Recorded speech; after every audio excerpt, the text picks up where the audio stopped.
idea of, oh, they're just joking. But students, when it's not face-to-face, they'll say things that they definitely are a lot meaner than they would say in person. And I see it happen all the time.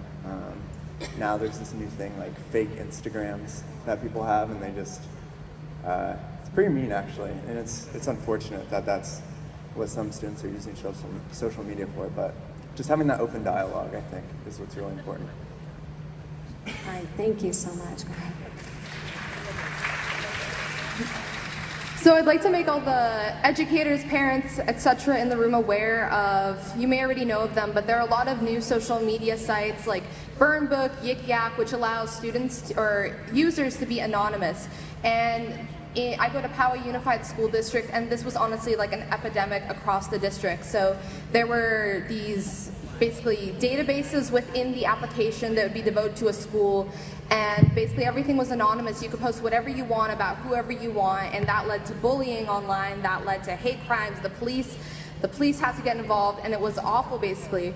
And something I think to always remember, I don't think that, I'm not an advocate for parents going through kids' social media sites or looking through their messages. I don't think that's right. You're not going to build trust between you and your student. Rather, you need to have that open dialogue like Michael said, and you need to educate them. You need to say, like, this is not okay, you cannot be bullied. Don't accuse them of bullying, but say, hey, are you aware of Burnbook? Are you aware of all these sites? Do you know the negative implications, the consequences it could have on your own life and on the lives of others?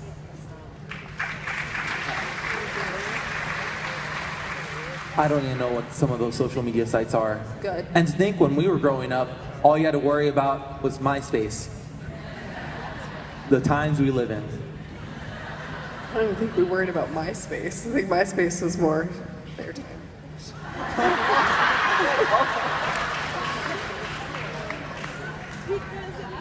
I just think that all of the people in this room are very grateful that our teenage years were not on Facebook.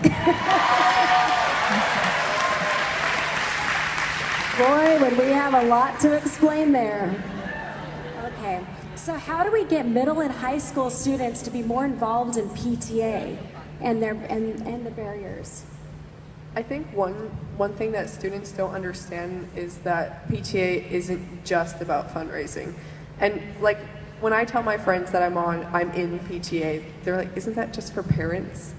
And I think that's where students don't understand really what the PTA is doing for them. They don't understand that they're fighting for their rights of equal learning opportunities.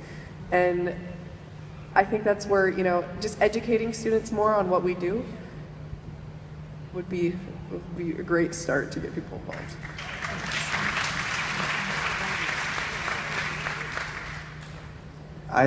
What Tiffany said, I think, is really important.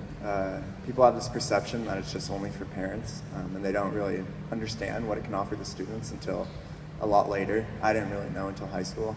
I think something else that would be successful is a lot of times PTA meetings or PTSA meetings are during school hours, like off campus, so there's not really an opportunity for students to get involved. And I know it's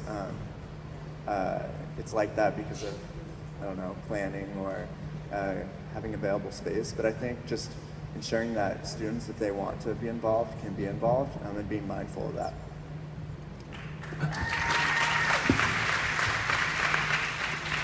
So there is more to PTA than baking cookies. Before you came to convention, how many of you didn't know about AB 2680? Well, now you do. And now you know more about where your membership dollars are going. They're going to these statewide advocacy efforts. And even then, there's so much more. Even at the local level, your local advocacy efforts at the school board, city hall, all to advocate for kids.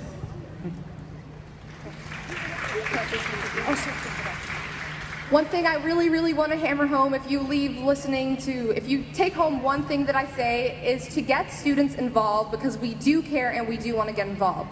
So when you go back to your school sites, I would encourage you to find a few student catalysts. And I was personally a student catalyst at Westview High School to start a student PTSA club, and that's been so fun. We got the PTSA parent board actually got us involved, so I would make newsletters for my unit. Some students made videos. So basically find the passions and the interests of students and cultivate that. If you have someone good at graphic design, have them make graphics for you. If someone's really good at speaking, they can call legislators or they can speak at your board meetings. Because it can be a lot less intimidating when you're in a room of students than when you're in a room full of moms. And we also really want volunteer hours, so we will volunteer for you. All right. Well, thank you so much for everything. Thank you so much for everything you do.